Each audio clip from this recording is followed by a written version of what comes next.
जय हिंद एवरीवन, स्वागत है आप सभी का टेक्स्ट बुक सुपर कोचिंग के डिफेंस प्लेटफॉर्म पर। मेरे प्यारे साथियों, जैसा कि आप सभी जानते हैं, फेज 1 कंप्लीट हो चुका है। अब आप प्रिपेयर कर रहे हैं फेज 2 एग्जामिनेशन के लिए, यानी कि आपको फिजिकल फिटनेस टेस्ट के बारे में जानकारी चाहिए होगी, आपको अडेप्टेबिलिटी टेस्ट के बारे में जानकारी चाहिए होगी, आपको वो शॉर्ट टिप्स एंड ट्रिक्स चाहिए होगी जिससे कि आप अपने फेज 2 एग्जामिनेशन में बहुत अच्छी परफॉर्मेंस कर सकते हैं। मेरे प्यारे साथियों, मैंने ऑलरेडी इस पर एक डिटेल सेशन लिया है कि कैसे आपको अपनी प्रिपरेशन स्टार्ट करनी है, कैसे आपको अपने आप को तराशना है, शुरुआत कैसे करनी है फेज 2 की प्रिपरेशन के लिए। आज एक यूनिक टॉपिक लेकर आए हैं जहां पर मात्र 5 ऐसे टिप्स मैं बताऊंगा जिनको आप ध्यान रखकर अपने फेज 2 की प्रिपरेशन को फाइनली तराश सकते हैं, चार चांद लगा सकते हैं। यानी कि शुरुआत से लेकर अंत तक अगर आप इन 5 बिंदुओं को, इन 5 पॉइंट्स का ध्यान में रखेंगे तो आप अपने प्रिपरेशन में, यानी कि अपनी परफॉर्मेंस में इस तरीके से वहां पर अलग ही निखर कर आएंगे कि जैसा कि मान ही नहीं सकते। आपको अपने आप में ऐसा लगेगा कि ये इतना इंप्रूवमेंट तो मेरे में पहले कभी भी नहीं था। ठीक है, क्योंकि ये लिमिटेड जो कम से कम बातें होती है ज्यादा इफेक्टिव होती हैं। थोड़ी सी चीज में, थोड़े से समय में, थोड़ी सी लाइंस द्वारा मैं आपको बता दूंगा कि कैसे अपने फेज 2 को कंप्लीटली मास्टर कर सकते हैं with 5 master tips to clear your phase 2 examination. हमेशा की तरह मेरे प्यारे साथियों, आज के सेशन की शुरुआत करेंगे एक मोटिवेशनल कोट के साथ। तो टुडे आपको मोटिवेट करने देखिए कौन आया है, इंडियन नेवी के पैरा कमांडो यानी कि Marcos crocodile is here to motivate you my dear student. क्या कह रहे हैं आपसे? Life begins at the end of your comfort zone, यानी कि आपके कंफर्ट जोन के एंड पर ही जीवन की शुरुआत हो जाती है। मेरे प्यारे साथियों, अपने कंफर्ट जोन से बाहर निकलिए, अपने खोल को उसको तोड़ दीजिए। जो वो इनर्शिया का, जो कंफर्ट जोन का जो वो खोल है, उससे बाहर निकलिए और जीवन में आइए, लाइफ में आइए। यहां पर देखिए किस प्रकार से चेंजेस, नित्य नवीन रोज परिवर्तन हो रहे हैं। उस परिवर्तन में आपको ढलना पड़ेगा। फेज 2 एग्जामिनेशन आपके जीवन का परिवर्तन है बहुत बड़ा, जहां पर आपने कभी भी इससे पहले किसी ग्रुप डिस्कशन में शायद ही पार्टिसिपेट किया होगा। जो बच्चे पहली बार इस एग्जाम को दे रहे हैं, कभी आपने पहले अपने आप को इंट्रोड्यूस किया होगा एक पब्लिक के सामने, कभी आपने अपने आप को एक फॉरेन लैंग्वेज यानी कि इंग्लिश में बताया होगा, या फिर ग्रुप डिस्कशन में पार्टिसिपेट करा होगा। एक अलग ही चैलेंज है। तो मेरे प्यारे साथियों, आपको अपने कंफर्ट जोन से बाहर आना है। ये 5 टिप्स मैं जो आपको बताऊंगा, ये आपको हेल्प करेंगे from starting to the day you went for your examination, यानी कि फिजिकल फिटनेस टेस्ट, और आप अपने पीएफ फिजिकल फिटनेस टेस्ट, और आप अपने अडेप्टेबिलिटी टेस्ट के लिए जब आप जा रहे होंगे फेज 2 कंप्लीट में आपकी हेल्प करने वाला है। शुरुआत करते हैं फेज 2 का, थोड़ा सा ओवरव्यू ले लेते हैं हमेशा की तरह। आज भी फिजिकल फिटनेस पे सबसे पहले होगा पीएफटी अडेप्टेबिलिटी टेस्ट, उसके बाद मेडिकल, देन डॉक्यूमेंट वेरिफिकेशन, उसके बाद मिठाई का डब्बा हमारे लिए। बहुत बढ़िया। तो शुरुआत करते हैं। सबसे पहली सीख, टिप क्या होगी आपके लिए मेरे प्यारे साथियों? बी पंचुअल वाइल रिपोर्टिंग, यानी कि आपको समय से वहां पर पहुंचना है, रिपोर्टिंग टाइम का ध्यान रखना है। Not even while entering the premises, केवल मेन रिपोर्टिंग नहीं, जितने भी टास्क होंगे, जितनी भी एक्टिविटीज होंगी, उसमें लेट नहीं होना है। लाइन मेंटेन करनी है, पंचुअलिटी मेंटेन करनी है। और पंचुअलिटी आपके माय डियर ओवरऑल बिहेवियर से भी दिखती है। अगर आपको बोला गया है कि हाँ स्टार्ट, तो माय डियर स्टार्ट कर देना है, वेट नहीं करना है किस चीज का। पंचुअल यानी कि टाइम का ध्यान रखना है। Time is very important in your phase 2 examination. Punctuality सबसे पहली बात। मेरे प्यारे साथियों, दूसरी बात, आपको इंस्ट्रक्शंस फॉलो करनी है। Follow the instruction given by your assessors, यानी कि जो आपकी असेसमेंट कर रहे हैं, जो ऑफिसर्स आपकी जजमेंट कर रहे हैं, आपको टेस्ट कर रहे हैं, उनके इंस्ट्रक्शंस पर ध्यान देना है। यूजुअली क्या होता है, जैसे ही फिजिकल फिटनेस टेस्ट खत्म हुआ, एसआरटी के लिए बच्चे पहुंचे, उनको पेपर दिया गया, वो तुरंत उसका रिस्पॉन्स लिखने लगते हैं without waiting for the instructions.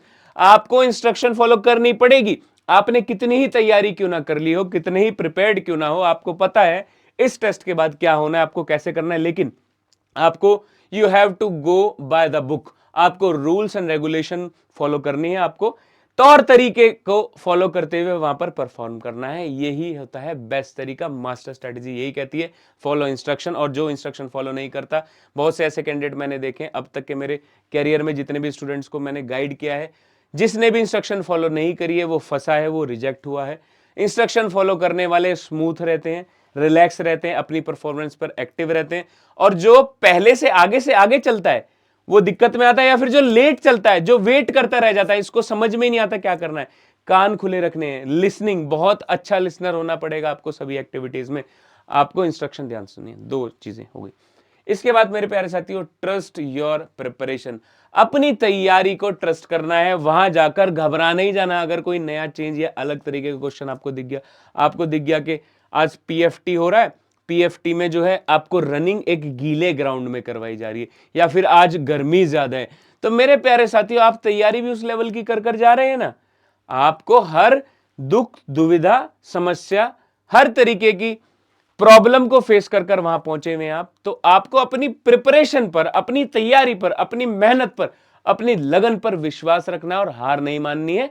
कहीं भी अपना कॉन्फिडेंस लूज नहीं करना है, हमेशा कॉन्फिडेंट रहना है और एक स्माइल के साथ आपको किसी भी टास्क को परफॉर्म करना है और अपने आप को अच्छे से बेस्ट पॉसिबल वे में रिप्रेजेंट करना है वहां पर। यह है my dear master strategy number 3, performance को ट्रस्ट करना है, यानी कि अपनी प्रिपरेशन को ट्रस्ट करना है, परफॉर्मेंस को निखारना है। अगली बात, बैलेंस इन ग्रुप डिस्कशन, बहुत इंपॉर्टेंट, सबसे important my dear. Group discussion में हम क्या करते हैं, मान लीजिए मुझे कोई टॉपिक दिया गया कि स्पोर्ट्स के डेवलपमेंट भारत में किस तरीके से, अगर मुझे ये टॉपिक आता है तो मैं क्या करूंगा, किसी को नहीं बोलने दे रहा हूं, मैं खुद ही बोले जा रहा हूं। ग्रुप डिस्कशन में मैं बन गया चौधरी नेता है। ऐसा क्या होगा माय डियर, इसमें होगा कि एसेसर आपको बोल देंगे कि भाई आप रुक जाइए, औरों को बोलने दीजिए, आप नहीं रुकेंगे और दोबारा बोलेंगे, आपको बाहर ही कर देंगे। ठीक है, आपको क्या करना है, बैलेंस बना के चलना है। जो टॉपिक आपको आता है बैलेंस, लिमिटेड बोलिए, सबको सुनिए भी, दूसरे को बोलने का मौका भी दीजिए, दूसरे को नहीं काटिए। दूसरे की बात काटकर ग्रुप डिस्कशन नहीं किया जाता। अपनी बात मनवानी है तो भी उसका एक तरीका होता है, दूसरे की बात को आगे बढ़ाते हुए। बात समझ में आ रही है? या फिर दूसरे की बात को सम्मानजनक तरीके से भी काटा जा सकता है, और बहुत ही बेहतरीन नॉन वर्बल स्किल का इस्तेमाल ग्रुप डिस्कशन में करके आप ग्रुप को इन्फ्लुएंस कर सकते हैं, यानी कि ability to influence the group नामक एक ट्रेट होती है, क्वालिटी होती है, उसको आप दिखा सकते हैं। इसके अलावा मैं आपको बोलूं कि ग्रुप डिस्कशन में यदि आप बोल नहीं रहे, कोई टॉपिक आपको नहीं आता, तो वहां फंस जाते हैं। कम बोलना भी नुकसानदायक है, अधिक बोलना भी खतरनाक है। मेरे प्यारे साथियों, आपको बैलेंस बनाना पड़ेगा ग्रुप डिस्कशन में। वो कैसे आएगा? वो आएगा आपको रेगुलर प्रैक्टिस से। आपको ग्रुप में बिहेवियर, ग्रुप में बर्ताव करने से ही तो आएगा, आपको ग्रुप में प्रैक्टिस करने से ही तो आपको आएगा कि कैसे परफॉर्म करना है आपको ग्रुप में। तो इस चीज की प्रैक्टिस कर जाएंगे आप, हो जाएगा। ये थी my dear master strategy number 4। Next most important my dear, remain motivated. आपको हमेशा अपना जो कॉन्फिडेंस है, अपना मोराल है, वो हाई रखना है। आपको मोटिवेटेड रहना माय डियर। कोई भी टास्क आ जाए, अगर कुछ नई चीज आ गई, आपने उसकी प्रिपरेशन नहीं करी है, फंस गए, नहीं, मोटिवेटेड रहिए, आप कर लेंगे। क्योंकि जब आप रिटन क्वालिफाई कर फिजिकल फिटनेस क्वालिफाई कर आप असेसमेंट तक आ गए हैं, तो माय डियर आप कर जाएंगे। बिल्कुल, आप एडेप्टेबिलिटी टेस्ट तक आ गए, आप कर जाएंगे। आपको कॉन्फिडेंट रहना है, आपको अपनी तैयारी पर विश्वास रखना है, आपको कभी भी नेगेटिव नहीं सोचना है, पॉजिटिव सोचना है, पॉजिटिव माइंडसेट के साथ जाना, रिजल्ट आपके हक में होगा। मेरे प्यारे साथियों, ये थी कुछ बेहतरीन 5 मास्टर टिप्स। इसके अलावा ये मेरा टेलीग्राम चैनल है, आपको अगर कोई भी मुझसे डाउट पूछना हो, कुछ भी सजेशन लेना हो regarding to phase 2 or any other process of the examination, आप you can reach out to me directly on this telegram channel। आप मुझसे पूछ सकते हैं, मुझसे बातें कर सकते हैं यहाँ पर। इसके अलावा मेरे प्यारे साथियों, इस वीडियो के कमेंट में भी आप मुझसे सवाल पूछ सकते हैं रिगार्डिंग टू दिस टॉपिक। आप कमेंट कीजिए इजीली, बेझिझक, बेफिक्र होकर माय डियर पूछिए। हमारी टीम 2 से 3 घंटे में आपके सवाल का जवाब देने के लिए बिल्कुल रेडी रहती है। तो मेरे प्यारे साथियों, आज के लिए इतना ही। इसी प्रकार के मोटिवेटेड, इंफॉर्मेटिव और एनर्जेटिक सेशन हमेशा के लिए आपके सामने डिलीवर करते रहेंगे। आपके साथ textbook super coaching my dear. I always say this line in front of you guys that defence forces के लिए प्रिपरेशन करने वाले बच्चों की समस्या का एकमात्र समाधान टेक्स्ट बुक सुपर कोचिंग लड़ाकू विमान। जय हिंद।